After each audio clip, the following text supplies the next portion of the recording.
Morning even আজি মই বৰ্তমান গৈ আছোঁ মঙলদৈ টু অফিচ আৰু অফিচ মানে গুৱাহাটী আৰু একচুৱেলি আজি মই গাড়ী লৈ আহিলোঁ আৰু কালি ৰাতি এটা ইনচিডেণ্ট হৈ গ'ল। কালি জানে এনেকুৱা হঠাৎ বৰষুণ দি দিলে আৰু আহোঁতে মই পুৰা কাপোৰ কানি তিতি গ'লোঁ আৰু মোৰ বাকী যে পেণ্ট চেণ্ট আছিল চব মোৰ সেইখন ঘৰত আছিলে, ইয়াতে মই বস্তু ৰখা নাছিলোঁ। তো আজি পিন্ধিবৰ কাৰণে মোৰ হাতত বস্তুৱে নাই, কাপোৰেই নাই। তো তেনেই কিবা এটা আগৰ পুৰণা কাপোৰ এটা পিন্ধি আহিছোঁ আছিলে, কিন্তু ইভেণ্টত মই অৱস্থা নাই। আজি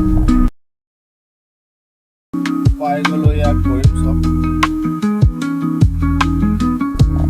মই অকলে ট্ৰেভেল কৰি আছোঁ গুৱাহাটীলৈ। চ' আজি মোৰ লগত ৰাইডিং পাৰ্টনাৰ আপোনাৰ আজি মই এক্সপিৰিয়েঞ্চ এতিয়া মৰ্ণিংটো গুৱাহাটী গৈ আছোঁ আৰু তাৰ এক্সপিৰিয়েঞ্চখিনি আপোনালোকৰ লগত শ্বেয়াৰ কৰিম।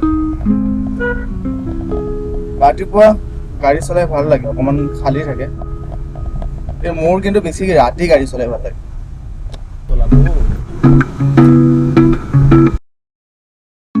চিধা গৈ আমি বাগানৰ কাষেৰে ওলাই যাম।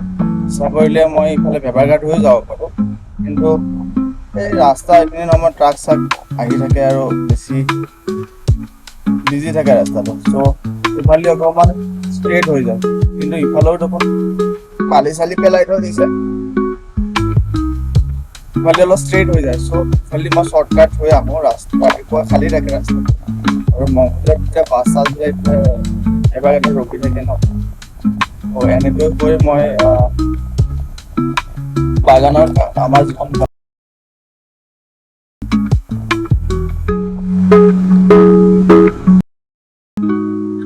আৰু আপোনাৰ হয়তো বৰ নহ'ব। আজি একচুৱেলি মই অকলে গাড়ীত আছোঁ আৰু বেলেগ কোনো নাই কেমেৰা ধৰিবৰ কাৰণে। চ' মই ইয়াতে মোৰ ডেছবৰ্ডত কেমেৰাটো থৈ ৰেকৰ্ড কৰি আছোঁ। বেলেগকৈ মই কেমেৰা ৰাখিবৰ কাৰণে, বেলেগ এংগুল ৰাখিবৰ কাৰণে মোৰ ইয়াতে অপশ্যন নাই, বৰ্তমান লগাব লাগিব। কাৰণ ট্ৰেভেল কৰিলে লাগে মাউণ্ট এটা লগাব লাগিব। মই বৰ্তমান এই ভিডিঅ' কৰি আছোঁ DJI Action-টো বহুত ভাল কেমেৰা হয়। একচুৱেলি এইটো মই মাজুলী যাওঁতে লৈছিলোঁ কেমেৰাটো। আপোনাৰ মাজুলী ব্লগ চোৱা নাই নেকি? মাজুলী ব্লগটো চাবচোন। কিন্তু মই নতুন ক্ৰিয়েটৰ হয়, ট্ৰাই কৰিছোঁ কৰিবৰ কাৰণে। ফাৰ্ষ্ট মই তাৰ পৰাই ষ্টাৰ্ট কৰিছিলোঁ ব্লগটো, আৰু মাজুলী ব্লগৰ মই লিংকটো ওপৰত দি দিছোঁ, আপোনালোকে চাব। ধুনীয়া এক্সপিৰিয়েঞ্চ বহাগ বিহুৰ টাইমত আমি কৰিছিলোঁ, কিন্তু বহুতে চোৱা নাই ব্লগটো। নাজানো মই ভালকৈ বনাবহে পৰা নাই নে ভালে হোৱা নাই, ভিউজ অহাই নাই। চ' আপোনাক মই ওপৰত লিংক দি দিছোঁ, যদি এইটো ব্লগটো চাই যাব, শেষ কৰি যাব। মই আকৌ লাষ্টতো লিংক দি দিম, ওপৰতো মই আই বটনত লিংক দি দিম। আৰু তাতে মাজুলীৰ মই ব্লগটো দিছোঁ, চাবচোন। ধুনীয়া এডভেঞ্চাৰ হৈছিলে আমাৰ গোটেই ফেমিলিটো গৈছিলোঁ। আৰু কেনেকৈ আপোনালোকে যোৰহাটে নগৈ কেনেকৈ মাজুলী যাব পাৰিব, আৰু এটা ৰাস্তা আছে সেইটোও গম পাব। মই তাতে গোটেইখিনি এক্সপ্লেইন কৰিছোঁ কেনেকৈ গৈছিলোঁ।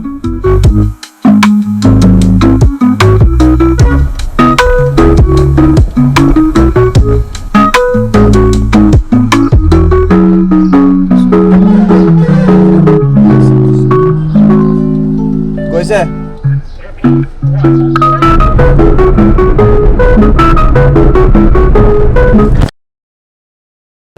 চৰি, বেজাৰৰ পৰা বায়'টা চাৰিআলিৰ ৰাস্তাটো ইমান বেয়া, বেছি টাইম লাগি যায়। আজিকালি আমাৰ মঙলদৈৰ পৰাও মানে বেজাৰলৈ অলমষ্ট ৰাস্তা ভালেই, বেজাৰৰ পৰা ৰাস্তাটো ইমান বেয়া, তালি মাৰি থোৱা। আৰু বায়'টা চাৰিআলিৰ কথা ক'বই নালাগে। আপোনালোকে যে চাৰিচকীয়া লৈ আহিলে টোল টেক্স দিয়ে, ৰোড টেক্স দিয়ে। একচুৱেলি টোল টেক্স দিয়া লায়ক হয়নে বাৰু? এনেকুৱা অৱস্থা ৰাস্তাৰ বায়'টা চাৰিআলিৰ পৰা। আমি মঙলদৈৰ পৰা যোনকেইটা নেশ্যনেল হাইৱে সিফালেদি আহি আছে প্ৰব্লেম নাই, কিন্তু যিখিনি আমি মঙলদৈ বা তেজপুৰৰ পৰা আহি আছোঁ ৰাস্তাদি, আপুনি এই টোল টেক্সখন পাৰ হ'লে যিটো আমাৰ ফিজ লয় 135 ৰুপিজ, ত' তাৰ যোগ্য হয়নে বাৰু? কমেণ্টত জনাব।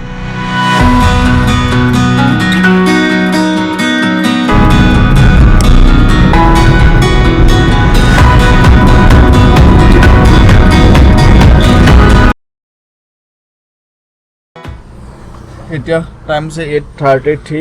অলপ সোনকালে আহি পালোঁ, আজি সোনকালে ওলাইছিলোঁ মই ব্লগ বনাম ঘৰৰ পৰা।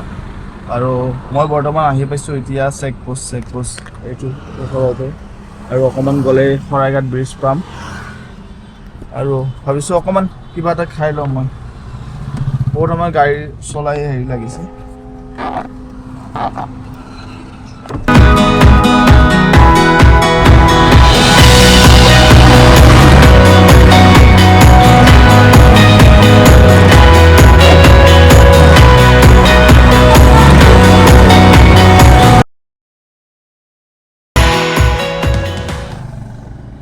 বেছি টাইম ৰখিলে এটা দিগদাৰ আছে অলপ পিছত এনেকুৱা জাম লাগিব চ' ওলোৱাটো বেছি বেটাৰ